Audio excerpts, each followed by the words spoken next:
Okay, so we are delighted to be here for the 83rd anniversary lecture series, and today is our 6th lecture by Mr. Rafiq, Senior Research Associate at the Center for Education, Innovation and Action Research, Mumbai, on the topic Explore Your Surroundings. And now I request Mrs. Saraswati to please take over the meeting. I am unmuting you. Just 1 minute, please. Yes. And please introduce our distinguished speaker today and let us start this wonderful series. Mrs. Saraswati, please do take over. Good morning and welcome everybody.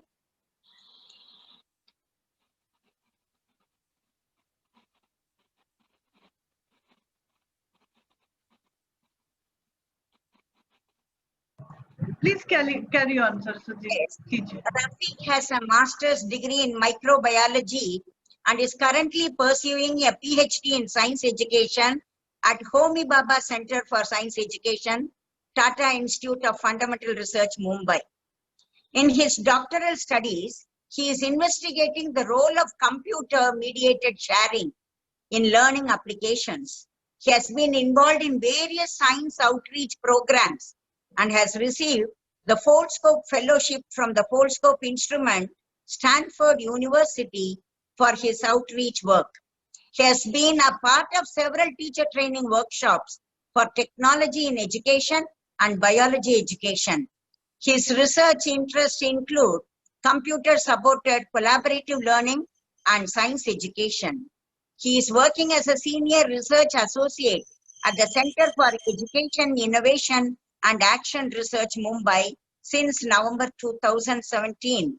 In Connected Learning Initiative, he was part of the science team and worked on designing, implementing and evaluating blended learning modules for high school students. He teaches courses in the area of science education and cognition.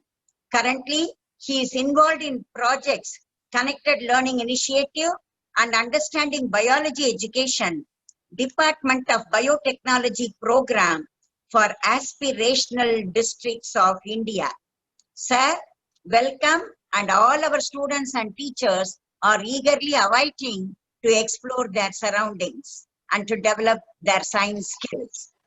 Happy to receive you, sir.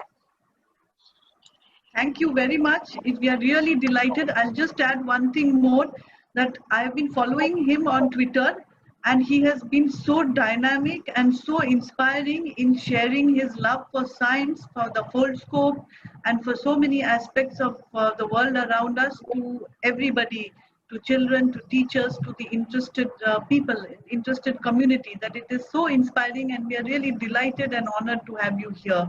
So thank you very much, and we hand it over to you. Amuda, you can stop screen sharing, please. Yeah, thank you so much, ma'am, for this kind words. I have a 1 hour, so I was thinking, what should I talk about? Because in 1 hour, all I can do right now is, I think, introduce you to the kind of science you can do while you are at home. And it would be nice if we have a series where we go deeper into each topic one by one. So it's not that only now when you are at home due to lockdown, due to pandemic, but in general also it is important that we study our surroundings, we explore what is around us. So if, let's say, you study science in your school, in your classroom, in textbooks there are examples which are given to explain certain concepts, which basically you want teachers or the school system you want you to learn. But these examples are generally chosen based on some criteria, and it is not possible that this example will be known to every student, let's say in a country like India. Even if you let's say that the each state has its own curriculum and textbook, still the India is such a vast country. Even the states have such a wide variety of uh, uh, biodiversity. We have, depending upon where you stay. For example, in Maharashtra, where I am in Mumbai, the Mumbai has a very different flora and fauna, the organisms, plants, animals, insects, as compared to if you just go slightly towards Pune, then you will find a very different group of plants and animals and insects and microorganisms. So in such cases, it becomes difficult for students to connect and relate with what they are studying in their textbooks, their classrooms. So it is important that what we do is that we do study, we want to learn those concepts, we want to study those concepts, but it would be really meaningful if we take examples from our own surroundings. There is another reason why we should explore our surroundings, and that is that when we say that we are studying science as a compulsory subject, it's not that only we want to learn and memorize concepts. We do want to learn some concepts, but more than that, there is something very important we need to learn when we are learning science, and that is we need to develop some skills which are called scientific skills, so that in our day-to-day life we will be using those skills while making day-to-day decisions. So in that way, our constitution is unique in the world. I mean, there are other constitutions also, but our constitution actually specifically mentions in Article 51A that we should develop scientific temper in our citizens. So science, the reason why we have a compulsory science as a compulsory subject till 10th grade is because we want our citizens to have scientific temper, and it is important for a responsible citizenship. So I will share my screen now, and we can start understanding what I mean when I say we should explore our surroundings.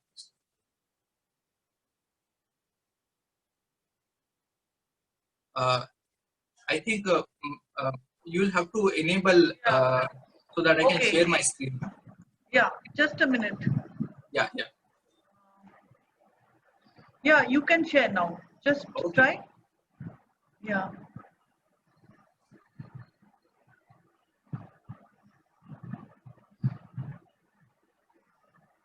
No, ma'am, I'm still not. Not coming?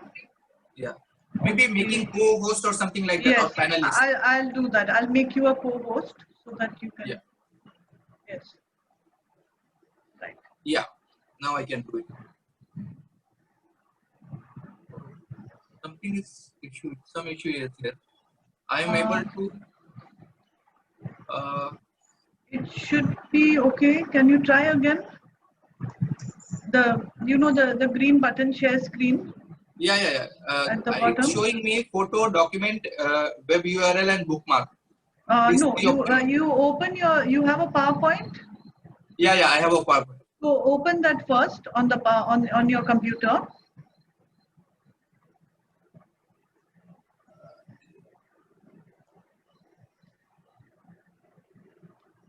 Once you open that, and then you click share screen. Yeah. You keep the PowerPoint open on your computer and then click share screen and then select the PowerPoint. Okay. Yeah, try that.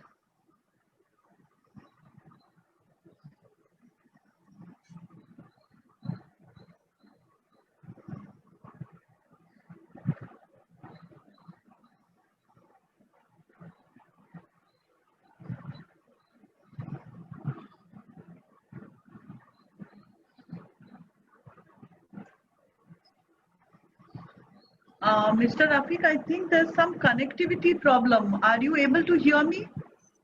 I can hear you, ma'am. Because your screen seems to have frozen for me, I think.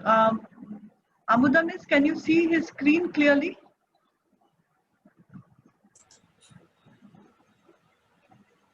Rafiq's screen is checking.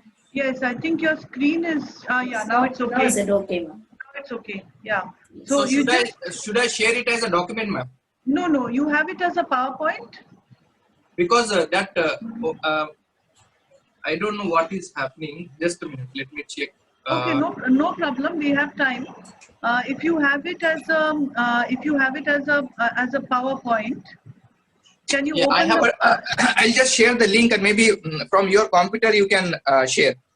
Okay, you can send it to me by email and I can share it. Yeah, I'm doing that. Okay, so I will just do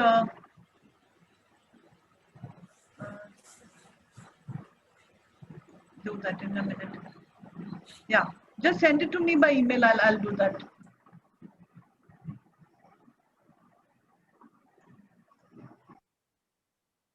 Shared, ma'am. I'm just waiting for it to come. Just a minute. No problem. Yes, it's come.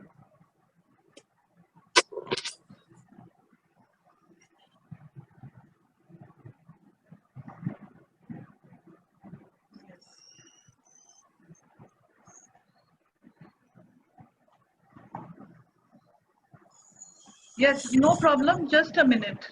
I'll just share it. Yeah. It's just down. So I'll keep talking till then. Yes. So, yes. Yeah. Yes. So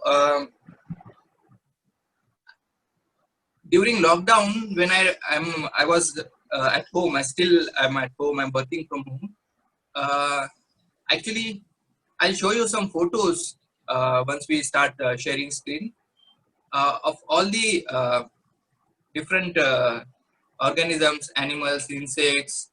I actually saw either in my home or just outside my home around my building. So you'll see the vast variety of insects or the life forms we share our home with. So our home is actually a really it's a functioning ecosystem. It has a variety of insects, which if we pay attention, we will see that how many animals and microorganisms we share our home with. Yes, I've just got it. I'm just opening. Just a minute. Yeah. It's open. So you'll see these photos, and then after that, we will do some hands-on activities, so that I can show you how to actually go about exploring your surroundings.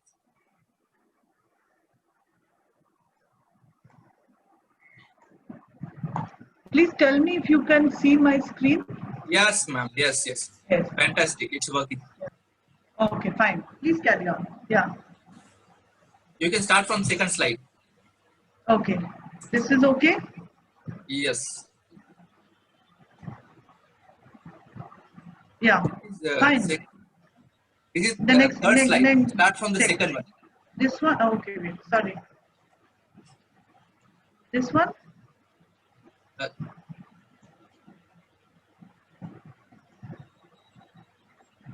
Or just start presentation from the first slide. Yeah, here we are.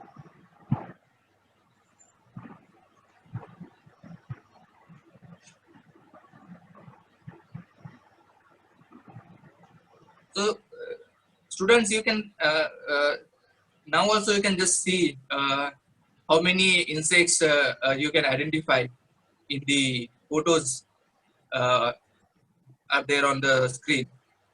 So, can you see butterfly? Children, Then there is something called moth. You can add your answers in the chat box. Yeah, you can type your answers in the chat box. So can you tell me what is there on the top right, top left corner? Have any of you seen something like this?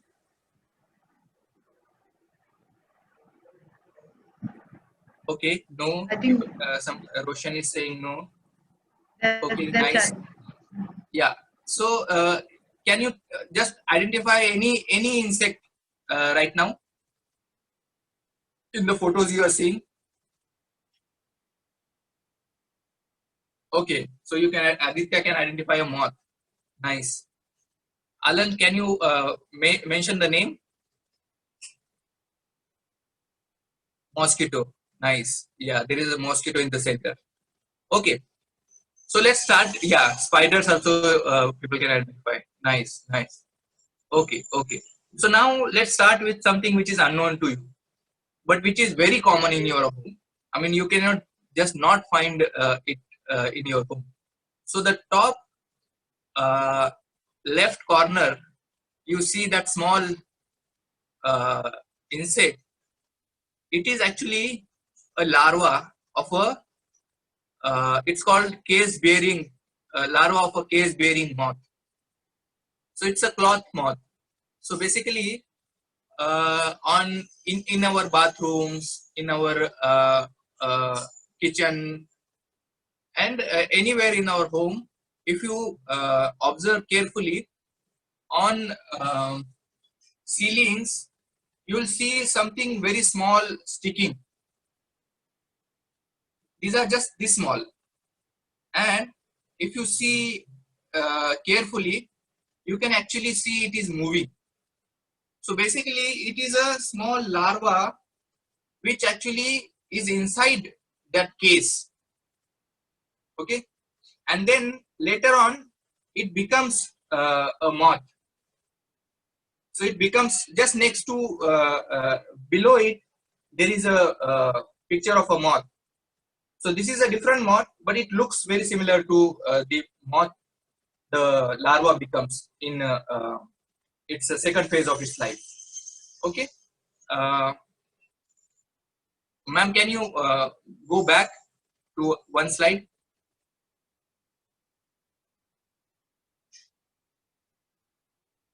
So people also saw grasshopper. I don't know which one they thought as a grasshopper, or maybe I'm not able to.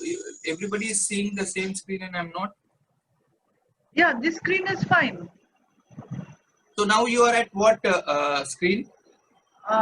Can you see the screen, children, all of you? I'm going to allow you to unmute yourself. So if you want to ask a question, you can unmute yourself and ask. No problem. Okay. So children, you can unmute yourself if you want to ask anything in particular. Yeah. So Okay, ma'am, can you go to the second slide? Okay. This one. You are in third slide, ma'am. Okay. This one. Ma'am, whenever I think you are changing the slides, but I'm not able to see the change. Oh, okay. Now can you Yes, see ma'am. it? Can you see now? It may be some time lag. No, ma'am. Can you see the slide called Life Around Us? We are still in the third slide, ma'am. From the beginning, you can just put, ma'am. Okay, this is the beginning. Ma'am, that is in second slide, ma'am. This is the second slide. Rafiq ji? No, ma'am. For us, it is This is- stuck. It is Ma'am, not but moving. still we see the third It's- screen. Okay, 1 second. It cannot change. Okay, so my screen is now I'm on the second slide. It's not moving, ma'am. It's not Not moving. moving. Oh, I see. For us, it Okay. is showing the third slide. Oh dear. Okay. So this is the first one as far as I'm concerned. Can you see explore your No, surroundings? no, ma'am. No, Okay. ma'am. You're We not can't able see. to. Okay, let me share it again. I think there is a problem with the sharing. Yeah, maybe. Yeah. Please tell me what you see now.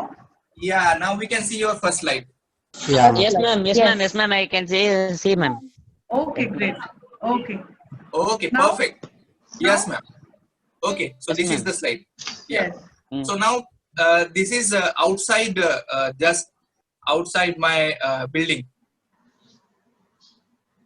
Oh, Okay. wonderful. Wonderful. So Outside your just building. look at, just tell me what all you can identify. Worms, butterfly, Frog, sir. Frog, For butterfly, the detail. beetle, Frog, butterfly, Nice, nice. chameleon. Types of butterflies. Sir, chameleon, sir. fly, Yes, yes. Can you tell me again what is on the top left corner? Yeah, that one. I think maybe that picture is a little small to guess, but it is another No, interesting sir. cousin of the first what we saw. No, the moth larva was inside a case. This one is called bagworm. So what it does is the larva is inside that small. So it has a lot of sticks, small sticks glued together, and that larva goes inside it until it is ready to change into the second phase, that is becoming insect. It is inside that particular casing. So the life cycle is very interesting of this kind of. You will not even able to identify that it's something which is living. Okay, can you see the bottom third from the left? Yes, sir. Yeah, what is that?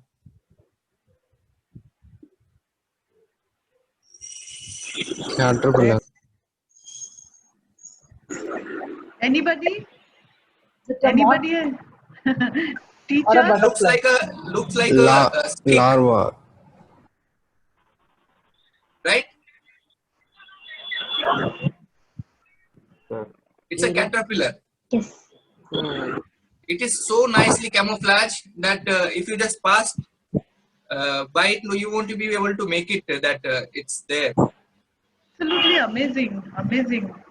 Yeah. Okay.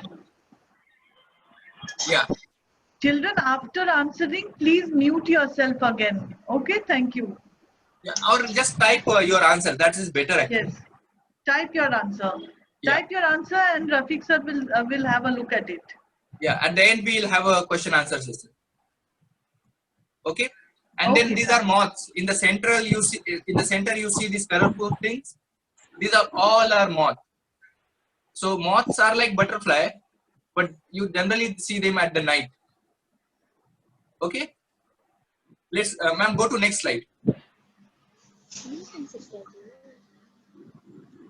So you saw this one, Your right? voice This one you saw. is breaking, sir. Can you see Voice on breaking, the sir. Pardon. right middle one, extreme right middle one? Extreme right middle. What yes. is that? Please type your answers, children. You can type your answers.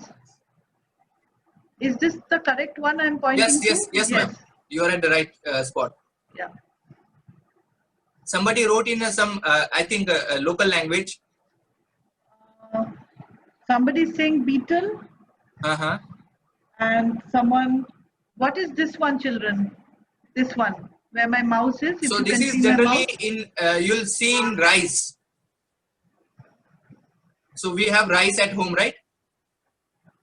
So Yes. there is a, whenever our, whoever is cooking in our home, our father, our mother, or anybody who you must have seen just before cooking, they will pick some insects from the rice. If you ask your parents, they'll tell you that this small Arsi Vandu, Yes. somebody is saying. Yes, correct. Yeah. So maybe that is what it is called in the Tamil or Yes. yeah. So it's in English it's called rice weevil. Yeah, that's it. Nira, that somebody actually identified it correctly. It's called rice weevil. Excellent. Yeah. Excellent. Okay. Yes. Then I saw a lot of birds. So during lockdown, yeah, Shamira Fatima. Yeah, it's not beetle, it's a weevil. It's slightly different from a beetle. So I also observed lot of birds, and actually I heard more than what I observed. So during lockdown, otherwise Mumbai is very busy. There is lot of noise. Every 5 minutes some flight is going. There are traffic, yeah, correct, right? Traffic noise and so many noise. But during lockdowns, there was sudden drop in all the noise, and I could, okay, my voice is breaking. Is it okay now? It's okay. It's fine. Your voice is very clear. Okay, No okay, problem. sorry. Yeah. So basically, I could hear bird calls and noise made by various insects. And then nowadays, what you can do is just from the voice of a bird, of an insect, you can actually identify what bird or what insect that it is. So basically, you have to generate a spectrogram of that. You record using your phone, and there are these apps with which you can convert that recording into a graph. It's called spectrogram. So I will not go into that detail, but basically, just by sitting inside our house and listening to these calls, you can actually create a profile of the kind of birds, insects are around the place where we are listening. So basically, this is how you need to observe very carefully and see anything that is moving, and then without disturbing that animal or insect, you need to observe it, and then you can. So I had a phone, so I took photos. But if you don't have phone, you take the old biologist approach and just simply draw it. Write down your observations and simply draw it. It doesn't matter whether you know its name or not. Okay. Later on, when you meet your teacher or you have a call with your teacher during a class, you can show your teacher and then ask them what it is, and you can explain them what you observe, and then through this you can start understanding what all is around you. Okay, ma'am, can you go to next Yes. slide? Yes. Okay, now these are some which I one day I went to terrace. After a long time I went to terrace. So the images which are on the left, these are all were on the terrace. Okay, so all these 9 images on the left. So I could see these on the terrace. So there are 2 different types of spiders. There is a wasp. There is a moth. There is a fly, a bird, and so I'll tell you something interesting about this particular, the top left corner. So this is basically a wasp. Okay, and what is interesting about this wasp is, if you see this wasp, you can be sure that there are cockroaches around, Oh. because it's a parasite. Basically, this wasp actually eats the eggs laid by cockroach. So if you see this, that means there are cockroaches also around. Okay. Now you know the most common insect in this part is the dragonfly. Can you see this one, right? So that is something very interesting. If you study little more about it, you will find out that it is one of the oldest organism on earth. It is on earth from the time when there were not even dinosaurs. So it is that old. It is some 300 million years old. Just imagine the time. So from that time till now, it hasn't changed much. The only difference it has now is the size. Earlier it was really big in the Carboniferous time. So you don't have to go into this detail, but I'm just trying to explain to you that once you start digging into it, so many things you can start learning. Okay. Then there is this spider. So spiders are also very interesting if you start observing spiders. Spiders have been also around for really long time. Then there are these flowers, you see. So even if you don't go out, there is something which comes inside your home. So you see these small spherical and different structures around flower. They are called pollens. So every flower has something called,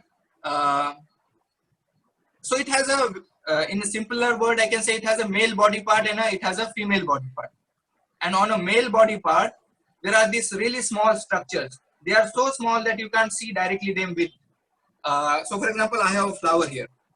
You see, this is the flower. Okay. So this flower has petals. These are colorful things are called petals, and inside it there is something called anthers. So don't go into the namings and other things. Maybe you will learn about these things in your high school science. But what is interesting is these pollens actually generally are in the air.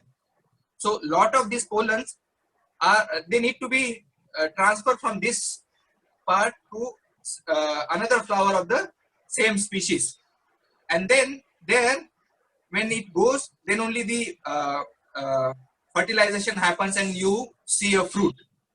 So a lot of these pollens are actually spread through air or insects or humans or water, or there are various modes. So even if you just simply put a let's say you take a tape like this, which is sticky and transparent, and put it on your window and leave it there for, let's say, 2-3 days. So you are pretty sure that you'll find pollens trapped on that sticky tape. And then from there you can actually identify, without going outside, you can identify what all plants are there in your surrounding. Okay. So if you don't want to do that, what you can do is simply just whenever you go out for some buying something for some work, just bring some flowers, and then you can actually observe their pollens, and then from there you can actually build up some knowledge what kind of pollens generally. So they are very family species specific. So basically similar plants will generally have a similar type of pollens. So I'm just giving you a glimpse of what all you can do when you are around. You can't just you can't go out of your home often. You can go to school. You can go to your science lab. So you can make your home as a lab. It doesn't have to have any equipment which generally you need for a science lab. All you need is a pen, paper. And it would be nice if you have, let's say, yeah, next slide, ma'am.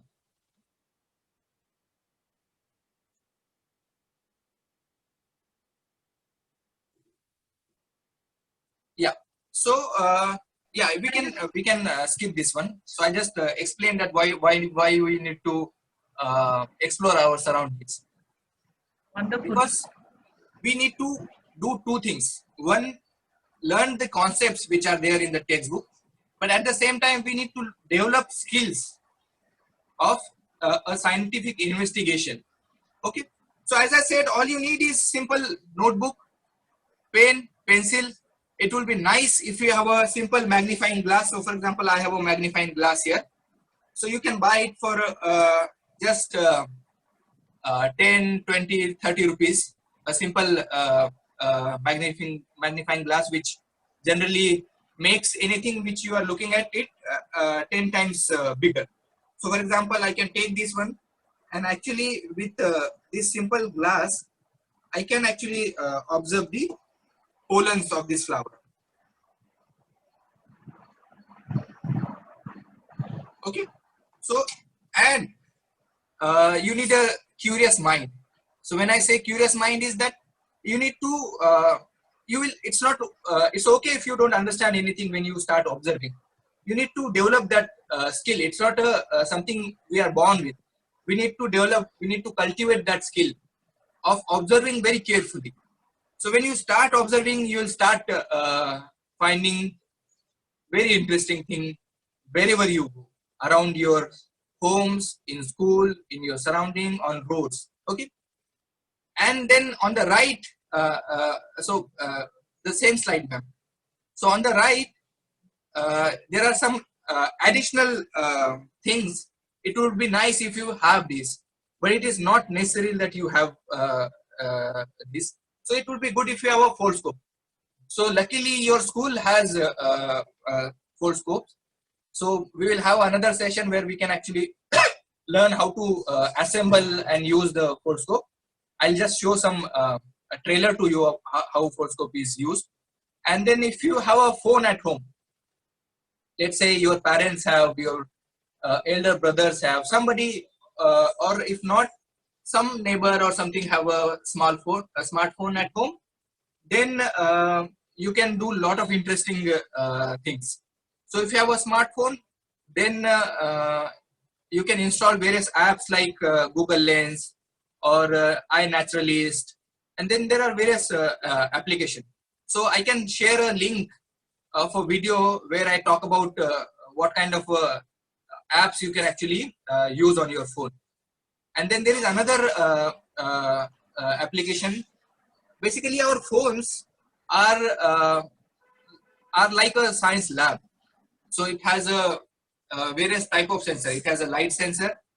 It has a audio sensor. It has a motion sensor.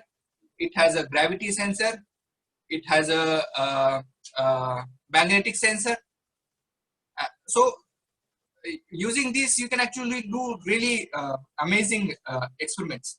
So using this only, I was able to actually create a profile of various birds in my area. And using this lens, Google Lens app, you can actually identify insects and plants in your area. Okay. So I'll share the links where I explain these things. Ma'am, we can go to next slide. Okay. So I'll share, as I said, I'll share a video of how to assemble a foldscope, and we will have a separate session on it. But I'll show you what you can do if you have a foldscope at home. So this is the foldscope. This is how it looks. Okay, ma'am, you can make my screen bigger. Just a minute. I'll just do that. Shall I stop sharing and then you show the video? Yeah, definitely. Okay. Yes.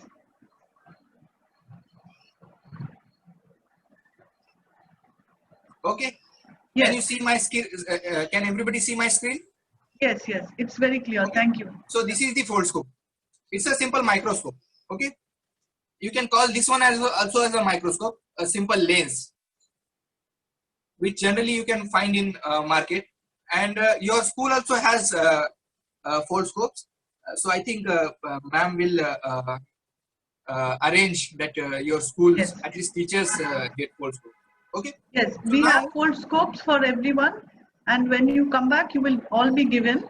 Till then, the teachers will be given and sir is explaining what to do with it. Yeah. So don't worry about what foldscope is. So this is the foldscope. You will later on learn. Okay. It's a microscope. So forget even the name foldscope. It's a microscope. So what microscope does? It actually makes the things which are really small, they look big, so that we can observe its structure. So I can show you, for example, let's say I'll show you how to observe pollens. So I was talking about pollens. So I'll just simply give an example of a pollen. So I took this simple piece of paper, and then there are these small gaps here. I'll take a tape and just cut a small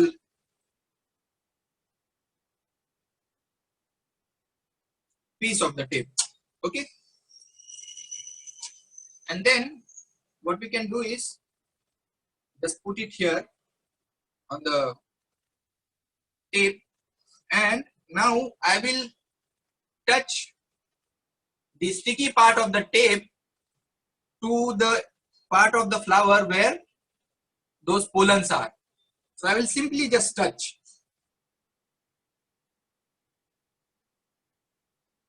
Okay, now those pollens, because they are actually there to be released in the air, so it is very easy to collect it. So now it is on this paper, on the sticky side of it. I'll just take this and put it in my foldscope, in the microscope. You can do same thing with if you have a different kind of a microscope also. Generally schools have compound microscopes. Okay, and then I can simply just point towards light and start observing the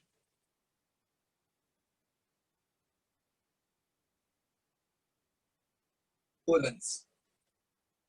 Okay, so to show you guys, I will put it on my camera so that you all can see it.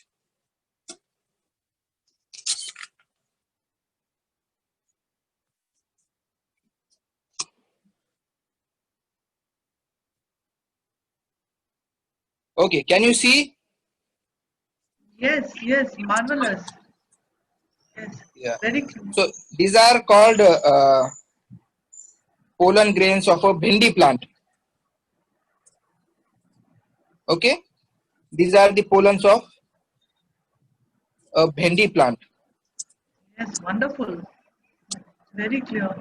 Yeah, and now what I can do is I can actually show it in its color.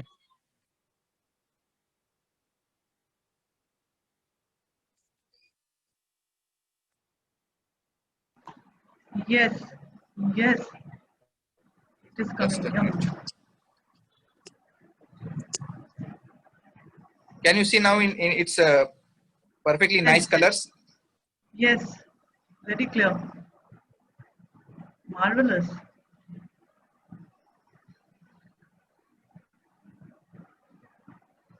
So these are pollens of a bhindi plant.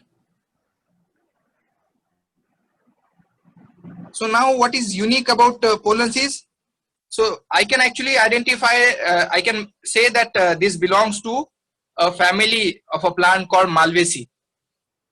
So another plant from Malvaceae is hibiscus, the China rose, jaswan.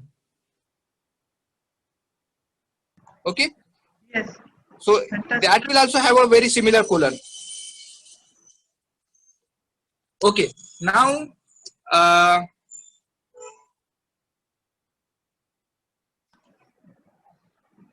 see, I can do one more demonstration, but with some question. So now we all are, let's say, wearing masks, right? But there is this question that there are so many masks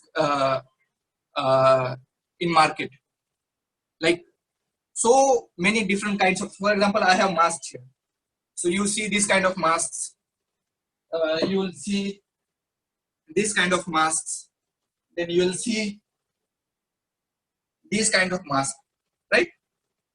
So now, how do you decide which one is a good quality mask, or which one is safe for us? Because every mask is not same, right? So there are some really interesting studies about it, which people have done with a really good quality equipments and all. But at home also, with very simple technique, you can actually do this investigation. So basically, what is mask doing? So mask is basically trapping the droplets which carry virus. So generally, virus is spread when a infected person speaks, coughs, or sneeze. So at that time we exhale really small water droplets. Okay, and then if those droplets are fall on another healthy person, and if it goes inside his nose or mouth and then to the lungs, then that person can infect it. So with mask, what we do is we cover our nose and mouth, and we hope that the mask will trap those droplets and it won't let us it won't let it reach our mouth. But we also want to breathe, so it should not completely opaque so that it is completely blocking everything. Otherwise you can just put plastic, but if you put plastic, then how will we breathe? So it's a middle part between where the air can pass but the water droplet cannot pass. And then we know that the water droplets are generally of what size. Okay, so I'll show you how you can actually just use a foldscope to. So what I can do is simply just put foldscope like this here, the mask like this, and see what, for example, let's say this is a cloth mask. This is a cotton mask. Actually, I can, without foldscope also I can do it. All I need is a torch, and then if I put a torch like this, can you see the light passing? Yes. Yeah. Now, Yes. So this is a cloth mask. Now I'll take another mask. Can you see here also? Yes. Yes. Now I will take this mask. Can you see? Not so clear. Yeah. Yeah. So what is your guess? Which one will be more effective at trapping the water particles? Children, you can type in your answer in the chat box. So this one, or this one?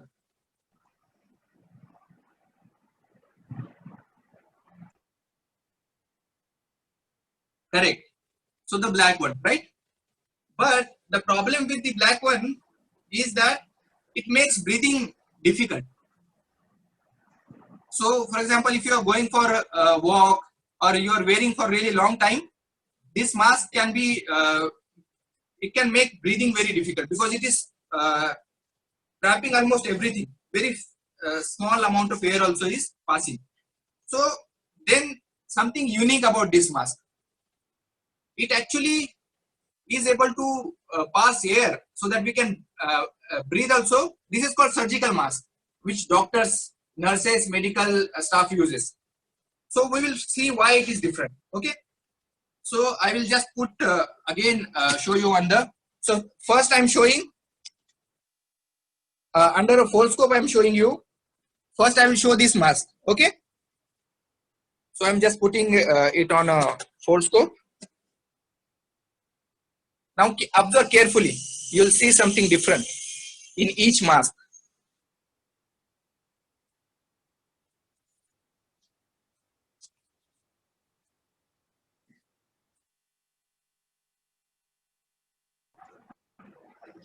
Can you see? Yes. So this is a woven mask, meaning basically it is like a shirt. So in the shirt you'll see that the crisscross weaving is done. But you see in between there are such big gaps through which along with air even the virus can pass, virus droplet. So this is how the threads look. Okay. Can you see? Yes, yes. Okay. Now let's go to the surgical mask.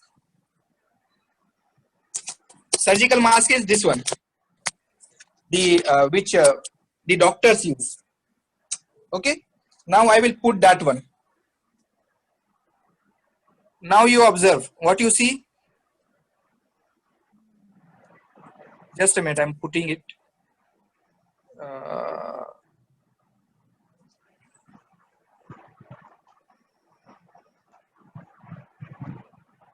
Can you see?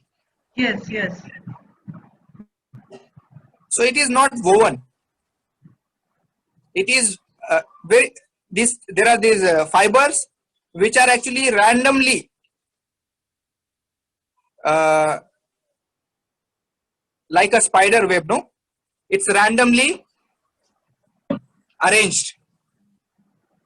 And you can also see that there is a finger, my finger is behind it, but you can't see it because there are multiple layers of it. It's not just single layer like a previous mask. So this is from the... Aditya Yes, has ma'am. answered. Aditya is saying interconnected threads. Kritavya Yes. has said thread-like particles. All the Yes. children are typing answers. Yes, correct. So the thickness of a thread is same. It's a fiber, but the way it's arranged makes this mask special one. So, and then we'll go to the third one. So third one has 6 layers.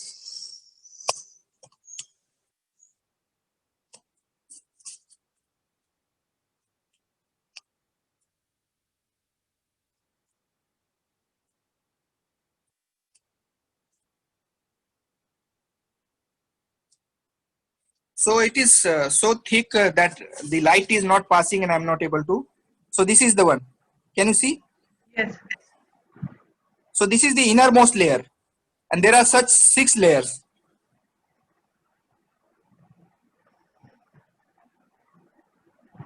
Okay. Yes. So, Fine. yeah. So I'll remove the whole scope.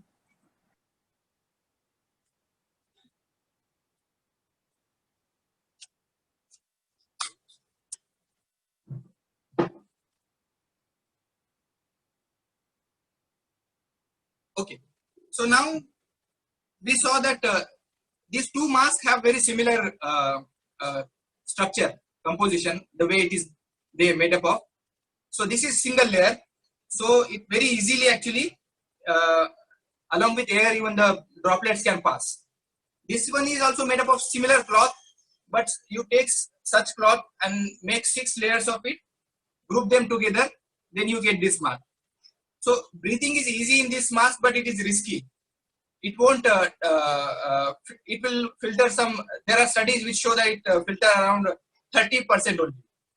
Here this one filters some 90%, but it makes breathing very difficult. This one actually filters around 70 to 80%. So, breathing is also not a difficulty in this. Why? Because it has those layers which are randomly arranged of those threads. It is like that, you can say that forest effect. So in a forest, you will see that trees are, the leaves are overlapping each other. They have a big gap in between, but the light sometimes cannot pass through it. So like that, this mask, the ingenious design actually makes that it traps the water particles.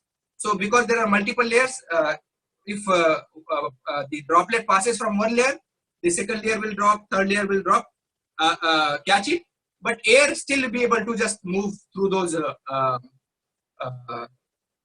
openings, and then we can breathe with it. Okay, so I wanted to give you this example to show you how an investigation is done. Yeah, so there is a question about what is about N95 mask. So N95 mask is also a very different design. So if you get a, I don't have a N95 mask at home right now, but if you get a N95 mask, just take that mask and observe under even the simple 10x lens.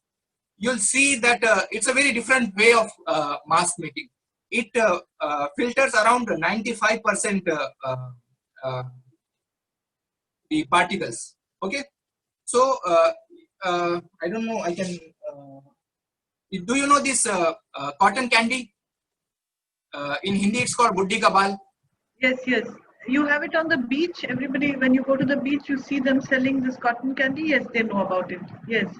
Yeah. So Yes. N95 mask is made like that.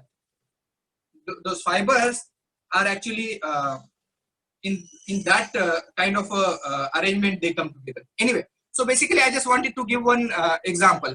So I also wanted to give few more examples of how much time we have, ma'am? No problem, as long as you want. Okay. Yeah. Okay. So I wanted to give another example of a yeah. So let's go back to the presentation, ma'am. Okay, I'll just share it. 1 minute. Yeah. So what we are trying to do is we are trying to understand how the exploration should go. So we need to observe very carefully, and then so our observation will tell us that what all things are around us. But we should not. So science is not that you just stop there. You need to. Yes, Shamira, you have a question? Shamira, shall I unmute? You can unmute yourself. 1 second. Yes, Shamira, you can unmute yourself. Shamira Fatima, you can ask your question. Okay, we'll get back to her. Okay. So the second part is that we don't just want to stop at observing.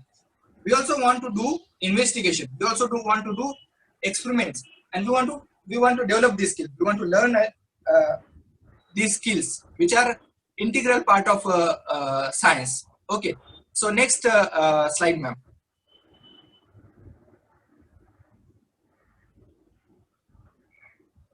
Okay, you can go to first example one. Click on example one.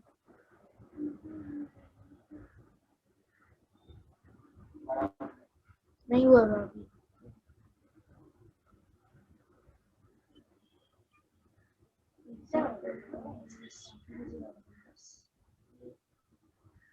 Is it opening?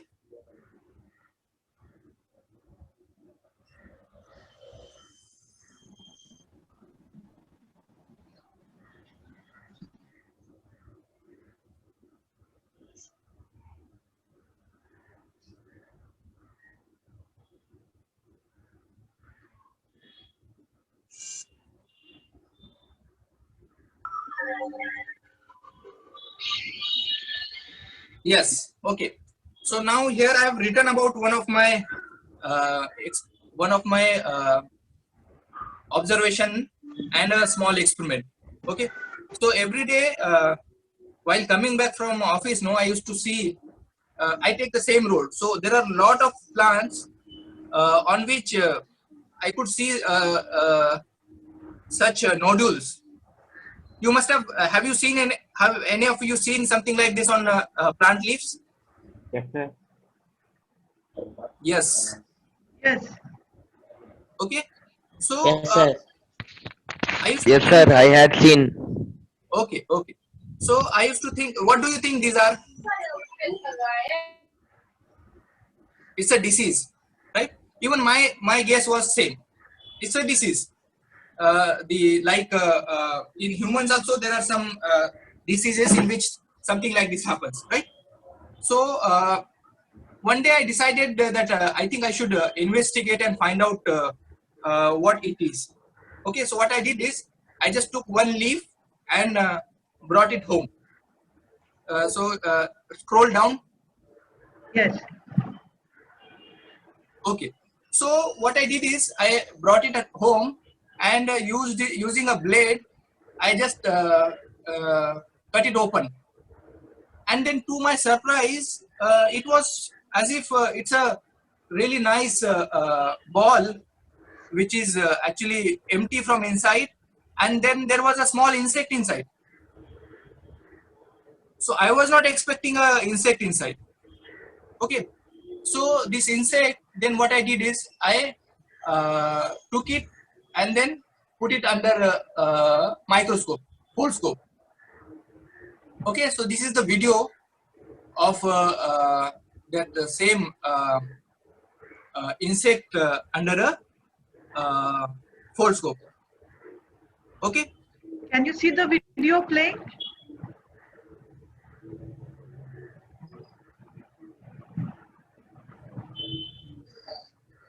So it's a video of that.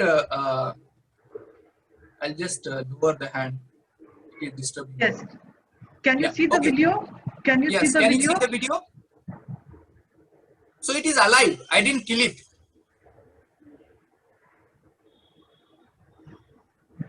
Okay.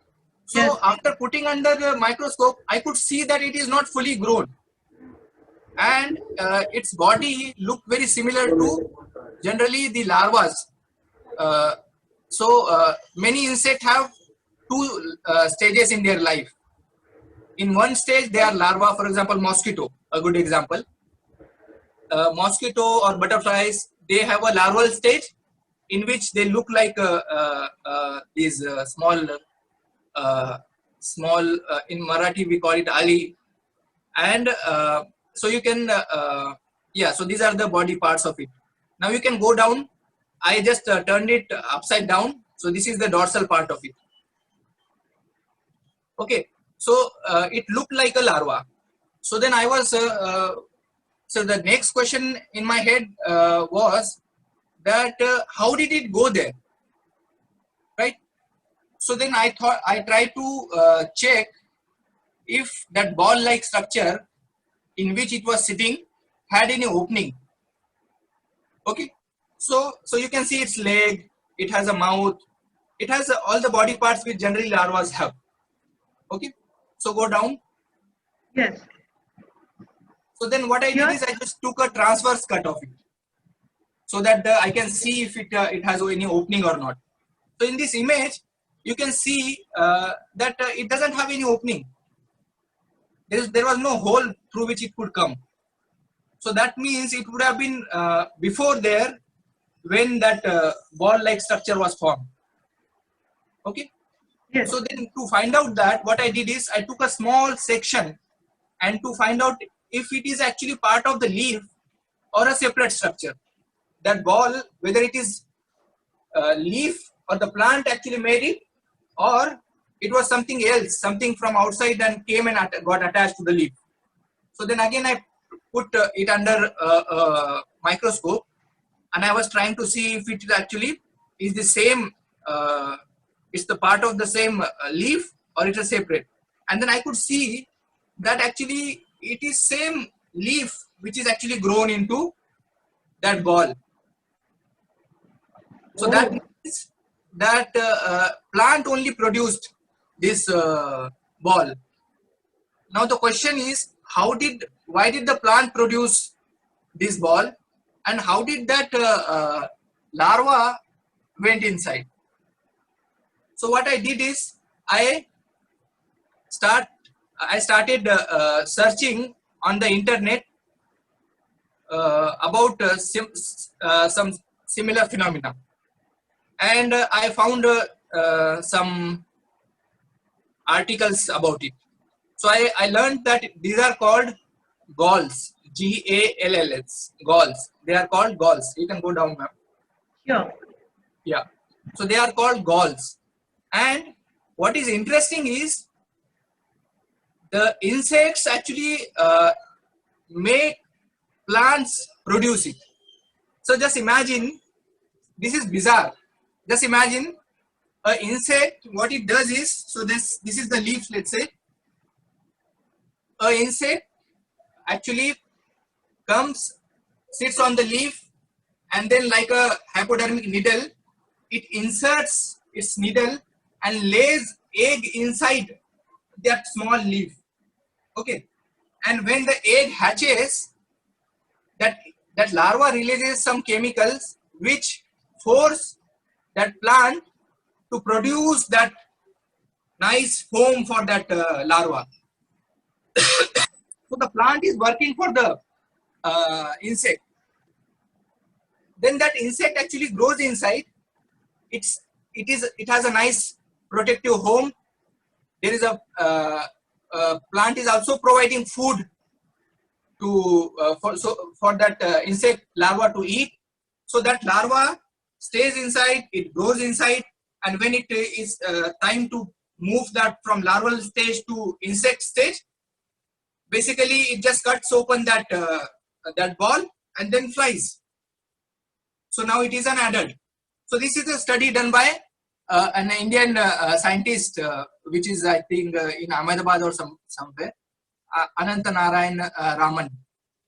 Okay, so now this study has another interesting fact. So just imagine how complex the plant and animal insect relationships are. So what this study found is that then there is another insect. Just listen to this, it will blow your mind. Then there is another insect which what it does is, so now this first insect has prepared a really safe, you can go down, ma'am, produced a very safe ball for its larva. So what this other insect does is, it actually inserts a tube in that ball and then again into the larva and lays egg into that larva. Shall I play the video? No, it's a long video. No. Okay, okay. Later on, maybe you can share the link. Okay, sure. Yeah. So it lays egg inside that larva, which we saw, which I discovered in that ball. So that larva, when the eggs hatch and larva come out, it starts eating that larva from inside. So it has a food and it has a space to protect its space.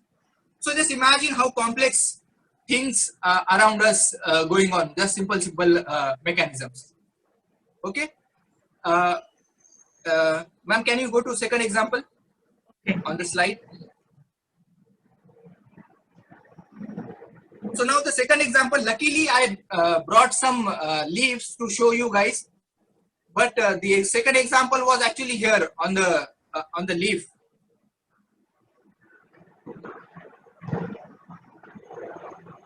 So you must have seen on the leaves, sometimes there are these snake's marks. So I remember in my childhood, there was a lot of misconceptions or myths around it. So you must have seen something like this, right? Can you see the methi or any fishy vegetable when we brought at home, no? Sometimes that vegetable also has marks like this. Right? Now what is interesting about this is that actually in villages and even in my childhood, I remember this thing. There was a rumor that whenever such marks are there, that means it's some kind of a curse, and then we need to do some good deeds. So you donate grains, you donate money, so that to get rid of something like that. So there is some folk myth around it. But what is interesting is actually who makes it, right? So the previous example was also not a disease. You cannot call it disease because it is not harming the plant. It is not killing the plant. It is not even the leaves are not dropping. In this case also, I mean, this can be called disease to some extent because it actually makes the area available for photosynthesis little less. But it is interesting who makes this. Okay. So next time when you observe this, you should bring one leaf home and take a small needle, anything which we have at home, and wherever there is one area is very small, and then it is going getting bigger, and another end is actually really big. So at that end, if you just open with either a blade or a needle, you will find something inside it. So this is what you will find. You will find a larva inside it. So basically, another insect lays egg inside the leaf. So just imagine how small the leaves thickness is. But in that also, insects can lay egg. So imagine how small the eggs are. When the larva comes out, it starts eating. So that you saw that it is getting bigger and bigger and bigger. That mark is also getting bigger because the larva is getting bigger. Okay, and then it only eats the green part. it even doesn't disturb. So this is how it looks when you put it under a microscope. So it is like boring machine, you know. So when they make tunnels for metro and all, the way it is bored, or for mining, so there are these instruments which are used for mining. So this insect actually does similar, this larva. That's why it is called actually leaf miner. The name of this larva is called leaf miner, because it mines that leaves from inside. Yeah, it is moving, it is alive. I didn't kill this one as well. You can observe them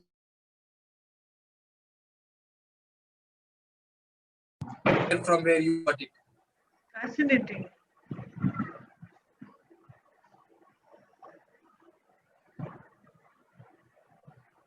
Shall I scroll down? Yeah, you can go down. Okay. Okay, this is from another side, but it is the same. So you could see how it has that mouth, which can actually simply just pick the leaf without even harming the other structure of the leaf. So it doesn't eat entire thing. It just eats the green part in between so that it doesn't fall. You can go down, ma'am. Yeah. Fascinating. Okay, there is a small video about a similar story from a girl child's experience, how she discovered what is inside. So maybe later on you can share this video with them. Yes, I'll do that. I'll share all this. I'll share all these pages with the children. Oh, Yeah. okay. So I think there are a lot of examples which I won't go into detail because we are already past 1 hour. But I want to now come back to so next slide. So basically what I want to do is I want to focus some time explaining why I wanted to show all these examples to you. So when I said explore your surroundings, so I mean two things. I just simply don't want you to find out what all is around you, what insects, what plants, bacteria, fungus, animals and birds and so many things. That is first step, right? You should be aware of what all is there. But the second part is very important. So when we are learning science, we, along with learning the concepts, we also want the goal of science education is twofold: the concepts plus skills. And to develop those skills, we should not limit ourselves to only what we do in our classrooms. We should continuously work on developing these skills. So what are these skills? So you have a observation skills. So any observation is not like a scientific observation. Scientific observation is that you need to spend time. You need to take detailed notes. So you should always have a notebook with you, and then you should put date on it, time on it, location where you observed it, and then either draw, write what you observe. Okay, for example, you can say that you observed that a certain plant closes leaf at in the evening. Okay, so you should write down at what time you need to observe. So then if you persistently observe it, you can actually find out very interesting phenomena. Then you should be able to do experimentation or investigation. So I gave you two examples how you can do the investigation. I give you example of mask. I gave you the example of leaf miner or the galls. So you have to do systematic investigation to find out more about it. The third skill is actually learning or finding about it on internet, through teachers, through books. So it's not that you want to reinvestigate everything on your own. There's no point in spending time in doing something which is already known. So you can start your investigation and then at some point we should also dive into the work done by various scientists. So that skill is also very important, which is we rarely develop during our schooling. In fact, we don't even develop that skill during our graduation also, graduation or post-graduation, which is a very important skill for a citizen, a good citizen also. Because so many other, even the simple advertisements make a lot of claims which are based on scientific studies. So we should have that skill of actually looking at the study and seeing if it actually is a good study or not, whether the claims made by those studies are coming from the evidence, whether it is backed by evidence or not. Okay, so you should be able to do small activities, and you should be doing long activities. For example, pollens, or so there can be some activities which actually takes not just a few hours, few days, few months, or years. So you should be able to pursue various interests which cannot be happen inside the classroom, right? Each year you will have different teacher, different textbook, different syllabus and all that. But still you should be able to, in the other part, that is the skill development part, you should focus on some studies. Okay, so I think I'll stop here and I'll take questions. Is that okay, ma'am?